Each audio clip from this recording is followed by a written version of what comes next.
अस्सलाम वालेकुम वरहमतुल्लाहि वबरकातुहू। मैं हूं डॉक्टर मोहम्मद शुएब। आज ये वीडियो बनाने का मकसद है उन तलबा और उन उलमा के लिए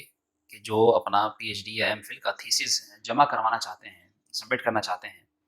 और उसके बाद उन्हें क्या-क्या मराहिल पेश आ सकते हैं या उन्हें अपना थीसिस जमा कराते हुए किन-किन चीज़ों की ज़रूरत पड़ सकती है, वो इंशाअल्लाह मैं इस वीडियो में ज़िक्र कर रहा हूँ। सबसे पहले याद रखिए कि एचईसी की रिक्वायरमेंट्स के मुताबिक चूँकि एक सेल बनाया गया है यूनिवर्सिटी में ही, क्वालिटी एनहांसमेंट सेल, कि जिसके तहत थीसिस के अंदर वो तमाम तर मतलूबा चीज़ें होना ज़रूरी हैं, जिनको बाकायदा यूनिवर्सिटी की कमेटी ने मिलकर तय किया है और उन चीज़ों के मुकम्मल होने के बाद ही पीएचडी या एमफिल का थीसिस सबमिट किया जाता है। इन चीज़ों को मैं मरहलावार बाय नंबरिंग ज़िक्र कर रहा हूँ। मेरी इस वीडियो की मदद से आप तलबा ज़रूर इन चीज़ों को मद्देनज़र रखिए ताकि आपको किसी परेशानी का सामना ना हो या कम अज़ कम अगर आपको परेशानी आए भी तो आप उसके लिए पहले से तैयार हों। दरअसल जब से मैंने ख़ुद मैट्रिक किया और मैट्रिक के बाद फिर आगे मज़ीद पढ़ा, ग्रेजुएशन और उसके बाद फिर मास्टर्स, उसके बाद फिर एमफिल, फिर पीएचडी और इसके साथ-साथ फिर दरस निज़ामी। तो इन तमाम तालीमी मराहिल में बहुत ज़्यादा परेशानियों का सामना किया और मैं ये अपना ज़ाती तजुर्बा शेयर करना चाहूँगा कि चूँकि कोई बाकायदा फ़ील्ड का मशवरा देने वाला, कोई गाइड करने वाला नहीं होता या बाज़ औक़ात मयस्सर नहीं आता, जिसकी वजह से तालिब इल्म को बहुत ज़्यादा परेशानी का सामना करना पड़ता है। और इसमें एक चीज़ और ज़्यादा वेरी करती है, वो ये कि चूँकि हमारे यहाँ काउंसलिंग का यानी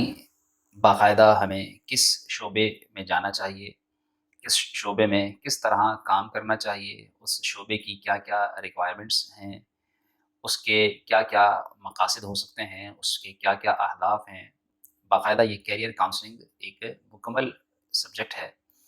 जिसके ऊपर बहुत तवील गुफ्तगू की जा सकती है। फ़िलहाल मैं ये अर्ज़ करना चाहूँगा कि चूँकि इस वक़्त मेरी वीडियो का मौज़ू है ऐसे मराहिल ज़िक्र करना कि जिनको मद्देनज़र रखकर अपना पीएचडी या एमफिल का थीसिस जमा कराने में आसानी हो सके। आप में से जो चाहें मुझसे राब्ता भी कर सकते हैं। इंशाअल्लाह मैं अपनी इस वीडियो डिस्क्रिप्शन में अपना ईमेल एड्रेस, अपना फ़ोन नंबर भी अर्ज़ कर दूँगा ताकि आप किसी भी मरहले पर कोई भी रहनुमाई बिला झिझक हासिल कर सकें। जो कुछ मुझसे हो सका इंशाअल्लाह ज़रूर रहनुमाई। सबसे पहले नंबर पर पीएचडी और एमफिल का थीसिस जमा कराते हुए ये ज़हन में रखिए कि उसकी 4 और मेरा मशवरा ये है कि उसकी 8 नक़ूल कॉपीज़ जो कि बाइंडिंग्स की हुई हों, वो तैयार करवाएँ।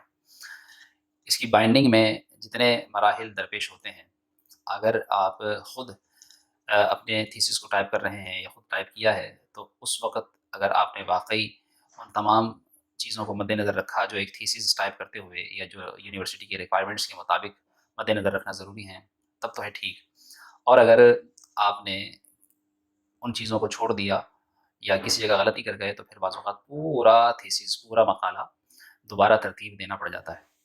लिहाज़ा या तो पहले से ही मालूमात करके उसको खुद से आप टाइप कीजिए और उन तमाम चीज़ों को यानी उसकी पेज साइज़िंग, उसका स्पेसिंग का, उसका फ़ॉन्ट्स का क्या-क्या तरीक़ाकार है, वो फ़ॉलो कीजिए। या फिर टाइपर यानी जो बाकायदा टाइपिंग करना जानता हो और उसको ये यूनिवर्सिटी की सारी रिक्वायरमेंट्स मालूम हों, तो उससे आप ये सारी चीज़ें मुकम्मल करवाएँ। यहाँ पर मैं ये मशवरा दूँगा कि आप जिस भी यूनिवर्सिटी से यानी जहाँ से भी आप जिस यूनिवर्सिटी से मक़ाला जमा करा रहे हैं, अपना थीसिस सबमिट कर रहे हैं, वहाँ पर मौजूद जो शॉप्स होती हैं यूनिवर्सिटी की लिमिट्स में ही, उसकी प्रीमिसेस में ही जहाँ-जहाँ, तो वो शॉप्स वाले बाकायदा इन चीज़ों के माहिर होते हैं। वो जानते हैं कि यूनिवर्सिटी की क्या-क्या रिक्वायरमेंट्स हैं, किस तरीक़े को फ़ॉलो करना है, क्या बाइंडिंग किस तरह की होनी चाहिए, पेज साइज़ क्या होना चाहिए, उसका फ़ॉन्ट क्या होना चाहिए, उसमें स्पेसिंग क्या होना चाहिए, उसकी हेडिंग्स, उसकी सब हेडिंग्स और उसका लिटरेचर का क्या तरीक़ाकार होना चाहिए। टाइपिंग के एतबार से वो तमाम चीज़ें उनको मालूम होती हैं। वो कुछ पैसे तो ज़रूर लेते हैं, लेकिन इंशाअल्लाह आपको अगर आप वहाँ से वो चीज़ें मुकम्मल करवा लेंगे, तो आपको परेशानी का सामना नहीं होगा। यानी आपने अपना मटीरियल उनको अगर टाइप किया हुआ है, तो सिंपल उनको दे दिया और बैठकर खुद सेटिंग करवा ली या उनको समझा दिया, तो वो आपके कहने के मुताबिक तमाम तर रिक्वायरमेंट्स को मद्देनज़र रखते हुए, तमाम तर जो चीज़ें मतलूब होती हैं थीसिस टाइपिंग में, वो उनको सामने रखते हुए आपका थीसिस टाइप करके, प्रिंट करके, आपको बाइंड करके دے دیں گے، بدلے میں کچھ یقیناً وہ پیسے لیتے ہیں جو کہ ان کی محنت ہوتی ہے۔ تو اس طرح کم از کم یہ ہے کہ آپ کو کام 2 بار 3 بار نہیں کرنا پڑتا۔ اس پر میں اپنا تجربہ عرض کرنا چاہوں گا کہ جب میں نے اپنا تھیسس لکھنا شروع کیا تو اس وقت باقاعدہ یہ معلوم نہیں تھا کہ یہ ایم ایس ورڈ پر لکھنا ہے۔ پہلے ہم نے ان پیج پر لکھا، اب جب ان پیج پر 2-3 چیپٹر لکھ چکے اس کے بعد معلوم ہوا کہ یہ اگر ورڈ پر لکھیں گے تو زیادہ اچھا بھی ہوگا اور یونیورسٹی کو بھی یہی ریکوائرمنٹ۔ تو اس کے بعد پھر ان پیج سے ورڈ پر اس کو کنورٹ کرنے میں اچھا خاصا ٹائم لگ گیا۔ پھر جب ورڈ پر خود ٹائپ کرتے تھے تو چونکہ اس کی ایک پیج سیٹنگ باقاعدہ ہوتی ہے جو کہ پہلے سے کرنی ہوتی ہے، اگر کہیں سے بھی پھر اگر مثال کے طور پر 100 150 200 صفحے لکھ لیے اور پھر کہیں بیچ میں چینجنگ کرنا پڑی، تبدیلی کرنا پڑی، تو پھر اس ایک تبدیلی کرنے کی وجہ سے نیچے تمام پیجز کی سیٹنگ آؤٹ ہو جاتی تھی۔ تو یہ مسائل پیش آئے، اس لیے یہ چیزیں آپ پہلے سامنے رکھیے، مد نظر رکھیے کہ جب آپ مقالہ تحریر کریں تو اس کو پہلے یا تو ہینڈ ریٹن لکھیے، پہلے تمام کام کو آپ ہارڈ کاپی پر لکھیے، اور اگر آپ اس کو سافٹ کاپی پر لکھ رہے ہیں یعنی آپ ٹائپ کر رہے ہیں تو پھر اس میں سیٹنگ کا آپشن سب سے آخر میں رکھیں، یعنی جب آپ جان لیں کہ اب میں نے اس میں کچھ بھی ایڈ نہیں کرنا، کچھ بھی اس میں سے میں نے مائنس نہیں کرنا، کچھ اس میں سے ایریز نہیں کرنا، ڈیلیٹ نہیں کرنا، تو پھر اس کے بعد جو ہے آپ اس کی پیج سیٹنگ پر، اس کی تمام تر سیٹنگز پر موو ہوں۔ اس سے پہلے جو ہے وہ صرف لکھنے کا کام مکمل کریں۔ بہرحال 4 کاپیز آپ نے اس کی، یا میں یہ مشورہ دوں گا کہ 8 اس کی کاپیز بنا لیجیے۔ دراصل جمع تو 4 ہی ہوتی ہیں، یعنی جب بی اے ایس آر میں جمع کراتے ہیں تو اس وقت 4 کاپیاں ہی جمع ہوتی ہیں۔ وہ 4 کاپیاں جمع کرانے کا مقصد یہ کہ 2 کاپیاں یعنی جو اس کے 2 سیٹ ہوتے ہیں وہ ایکسٹرنل ایگزامینرز جو جن کے پاس آپ کا مقالہ تھیسس بھیجا جاتا ہے، وہ چاہے ملک میں ہوں یا ملک سے باہر ہوں، جو بھی وہ مرحلہ آگے آتا ہے وہ میں ذکر کرتا ہوں، تو ان کو بھیجی جاتی ہیں، اور ایک کاپی آپ کے سپروائزر کے پاس ہوتی ہے جس کے انڈر سپرویژن آپ نے اپنا مقالہ تھیسس تحریر کیا ہوتا ہے، اور ایک مقالہ، ایک کاپی یعنی اس کی آپ کے انٹرنل جو ایگزامینر یعنی جو آپ کا وائوا واک کرتا ہے، زبانی امتحان جو آپ کا لیتا ہے، جس کے سامنے آپ نے اپنے تھیسس کو ڈیفینس کرنا ہوتا ہے، اس کو دی جاتی ہے۔ اس طرح یہ 4 کاپیاں تو یوں پوری ہو جاتی ہیں، تو احتیاطاً مزید 4 کاپیاں بھی بنا لی جائیں۔ بعض اوقات ایسا ہوتا ہے کہ اگر ایکسٹرنل کو جو ہارڈ کاپی بھیجی گئی وہ اس تک نہیں پہنچی تو پھر بعد میں شاید دوبارہ بھیجنی پڑ جائے،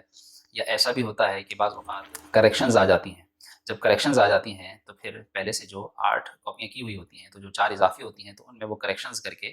پھر ان کو بھیجنا آسان ہوتا ہے، اس کے مقابلے میں کہ جب اگر وہ کریکشنز آ جائیں اور پھر ان کو صحیح کر کے پھر سے اس کو دوبارہ پورا کمپائل کرنا پڑے اور پورا اس کو جو ہے وہ سیٹ کرنا پڑے، تو صرف کریکشنز کر کے اس کو بھیج دیا جاتا ہے۔ اس لیے بہتر یہ ہے کہ آپ 8 کاپیز پہلے سے ہی بائنڈ کریں۔ اس کے بعد جو مرحلہ پیش آتا ہے وہ بھی انشاءاللہ میں اگلی ویڈیو میں ذکر کروں گا۔ یہاں پر کچھ چیزیں اور ذکر کر رہا ہوں جو آپ نے اپنے مقالے کے اندر مد نظر رکھنی ہے، وہ یہ ہے کہ جتنا زیادہ ہو سکے اپنے مقالے کے اندر حوالہ جات اگر آپ استعمال کر رہے ہیں تو ان کو باقاعدہ حوالے کے ساتھ تحریر کریں، یعنی یہ سمجھ لیجیے کہ اگر اس کے اندر بہت زیادہ حوالوں کی، ریفرنسز کی بہتات ہوگی تو بعض اوقات اس کا شبہ ہوتا ہے کہ یہ علمی سرقہ کیا گیا ہے، اور اس میں کوشش یہ کیجیے کہ آپ کا 20 سے 30% آپ کے حوالہ جات ہوں، لیکن 70 to 80% آپ کا اپنا لٹریچر، اپنا مٹیریل ہو، اپنا مواد جو آپ نے خود لکھا ہو۔ مقالے کے اندر یہ بھی احتیاط رکھنی ہے کہ جو بھی آپ نے لکھا اس پر لکھنے کے بعد آپ کی طرف سے وضاحت بھی ضروری ہے کہ جس میں آپ یہ سرخی دیں کہ اس پر تحقیق کار کی یہ رائے ہے۔ پہلے آپ نے اس کے متعلق لکھا، آرا لکھی، نظریات لکھے، افکار لکھی، اس کے متعلق حوالہ جات پیش کیے، پھر اس کے بعد آپ نے اس سے نچوڑ کیا حاصل کیا، اس سے ثابت کیا ہوا، اس سے کیا سامنے آیا، وہ آپ مقالہ نگار یا تحقیق کار کی رائے کی سرخی کے بعد ضرور کریں۔ اسی لیے مقالہ نگار جو مقالہ لکھتا ہے تو اس کی اس رائے کو ممتحنین اور سپروائزر اور وائوا لینے والے حضرات بھی مد نظر رکھتے ہیں کہ ٹھیک ہے، مختلف جہات سے مقالہ نگار نے چیزوں کو ذکر کر دیا، اس کے بعد اس کی اپنی کیا رائے ہے، یہ کسی کی طرف مائل ہے تو کیوں، اور اگر کسی سے منحرف ہے تو پھر کیوں۔ یہ چیزیں بعد میں مقالہ نگار کو، تحقیق کار کو فائدہ پہنچاتی ہیں۔ یہ بھی مد نظر رکھیے کہ جو سوالیہ بات ہو اس کو سوالیہ انداز سے، جو استفہامی طور پر ہو اسے استفہامی طور پر، اور جو بیانیہ جملے ہوں انہیں بیانیہ جملوں کے طور پر۔ یہ بھی نظر سامنے رکھے کہ ہر فصل یا ہر باب کا اختتام حوالے کی بجائے تحقیق کار کی رائے اور اس کے تبصرے پر ہو۔